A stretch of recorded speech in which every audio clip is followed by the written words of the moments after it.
కర్నూలు జిల్లా ఎమ్మెనూరు మండలంలోని వెంకటాపురం కాలనీలో వెలిసిన శ్రీ గుంటిరంగస్వామి దేవాలయం దానికి ఒక ప్రత్యేకత ఉంది. ఇక్కడ శ్రావణమాసం మొదటి శనివారం ఇంటింటికి భక్తులు పాదయాత్రగా వెళ్ళి తుంగభద్ర నదిలో జలాన్ని తీసుకొని వచ్చి శ్రీ వెంకటేశ్వర స్వామి గుంటిరంగస్వామి దేవాలయంలో జలాభిషేకం చేయడం జరుగుతూ ఉంది. ఈ జలాభిషేకం తీసుకొని వచ్చి గుడి చుట్టూ ప్రదక్షిణలు చేసే సమయంలో భక్తులు పొర్లు దండాలు చేస్తూ నేలపై పడుకుంటారు.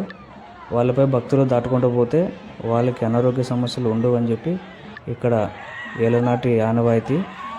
అదేవిధంగా భక్తులకు ఉచిత అన్నదాన కార్యక్రమాలు వంటి కార్యక్రమాలు కూడా ఇక్కడ చేయడం జరుగుతూ ఉంది. లాస్ట్ 4వ శనివారం ఇక్కడ శ్రీ గుంటిరంగస్వామి దేవాలయంలో పెద్ద ఎత్తున రథోత్సవం కార్యక్రమం కూడా జరుగుతూ ఉంది.